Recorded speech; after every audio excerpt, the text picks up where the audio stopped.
Welcome back to This Week at ISU. I'm your host, Justin Holland.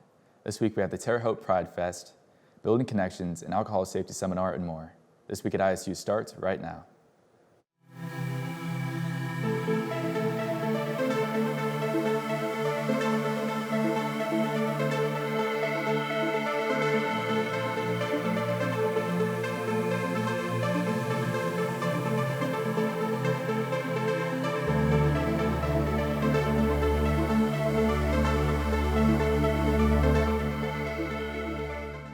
The Terre Haute Pride Fest was held this past Saturday on the quad at ISU. Typically, Pride Month is celebrated in June, but due to students being home, Indiana State threw a celebration where students could all be together and connect. Tabling, food, and small businesses were all seen in support at the festival.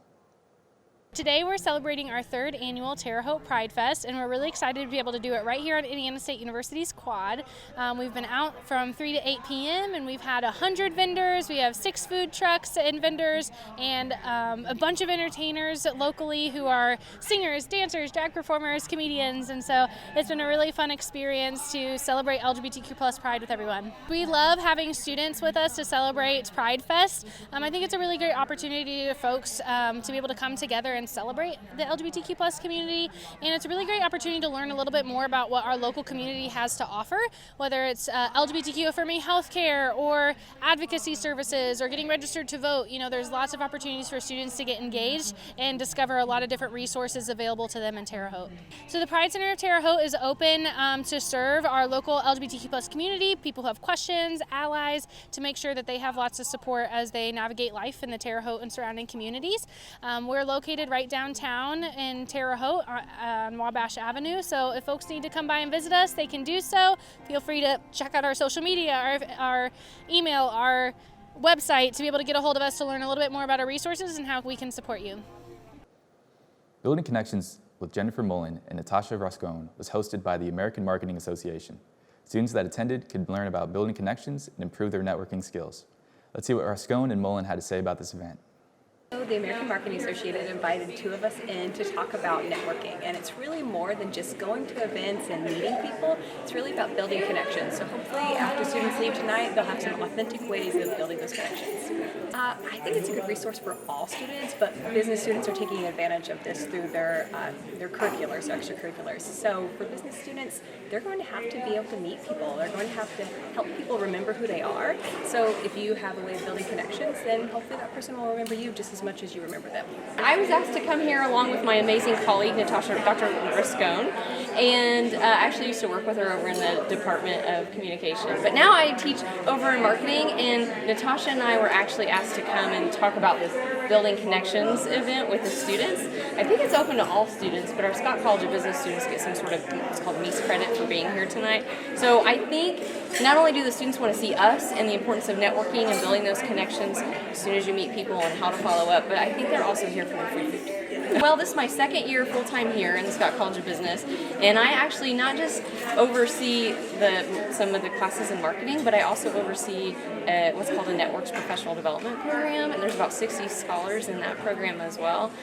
So that's more specifically about what I do, but we have several majors. Any students that are interested in finance, accounting, sales, marketing, supply chain management, operations, things along those lines, it's a perfect fit for those students who are interested in kind of the business operations. Bears and Bisexuality was hosted to publicize the biphobia in the LGBTQ plus community.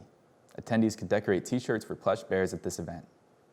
So what we're doing is we're doing bisexualities and bears. So people are doing kind of like a Build-A-Bear, not really. We're just decorating t-shirts for the bears. Some people are making piercings, but little like pins to put on the shirts and stuff like that. And then we're also about to have a conversation about bisexuality, biphobia, and just all the things relating to Bisexuality Awareness Day. Why are events like this important for Sycamores at ISU? So this is really important, one, just to get people connected with other people, especially within the queer community, because sometimes it can feel a little isolated.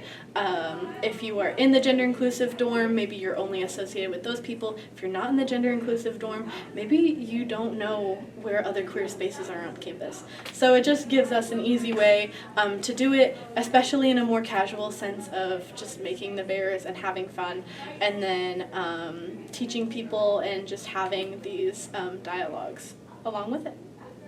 Who's Looking Out for You? Alcohol Safety Seminar was held by Zeta Tau Alpha and Student Health Promotion in order to raise awareness for the use of alcoholic beverages. The event included the impactful story of Sam Spady. So today we hosted an event called My Sister, My Responsibility, focusing on alcohol safety for our members. Why is it important for students to learn about? Every day, or at least every weekend, students are faced with the choice to make safe decisions on the weekend or make risky decisions on the weekend, and we are hoping to encourage our members to make safe decisions and also support their friends and whoever they're going out with. Where can students go to learn more? Students can learn more at Student Health Promotion, which is located on the 6th floor of HMSU. They can also contact me directly. My email is lauren.baines, so LAUREN.baines, BAINES, at indstate.edu. The Spanish Film Festival was hosted by the Department of Languages, Literature, and Linguistics. The event showed a series of 5 films for the celebration. It was followed by a discussion on environmental tourism. Here's Omen Gurchiek with Health Minute. Hey Sycamores, welcome back to Health Minute. I'm Omen Gurchiek. This week we are discussing consent. First, let's talk about what consent is. Consent is permission for something to happen or agreement to do something. No matter who you are currently with, whether it is a talking stage, a long-term relationship, or a hookup, consent is a must in a relationship. How do you know if you've been given consent? This is quite easy. If whoever you are engaging in sexual behavior with tells you they want to do it, that is consent. There are some gray areas that might make it unclear, but usually, as a rule of thumb, when it comes to consent, if it is not a hell yes, it's a hell no. If you are in a situation where you are being pressured into consenting, this is not consent. Remember to keep your boundaries and don't let someone falter them. If you see someone else being pressured into consenting or having their right to consent being taken away, whether they are under the influence, unable to help themselves, or unconscious, say something. Lastly, if you have been a victim of assault, we have resources on campus. We have victim advocates 24/7 you can call at 812-243-7272 or email isu-victim-advocate@indstate.edu. Thank you for joining us, and check back next week for more healthy tips and tricks. Back to you, Justin. Now over to Cary Foster with the weather.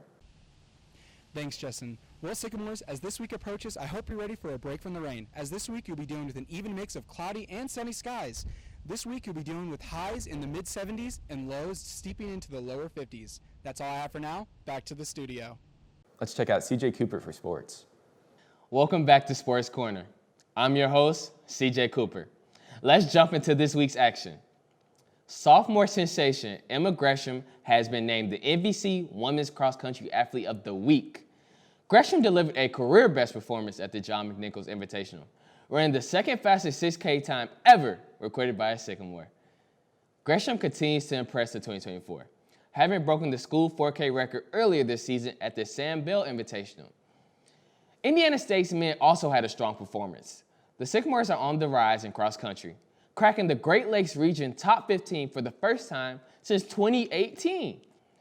Freshman Alex Leonard was named NBC's Women's Soccer Freshman of the Week. Following her standout performance against Valparaiso, where her go-ahead goal in the 16th minute secured a 1-0 win, Indiana State's goalkeeper Mally Alexander, man, she is the truth, earned her 6th shutout of the season, leading the nation in save percentages at 92.9%.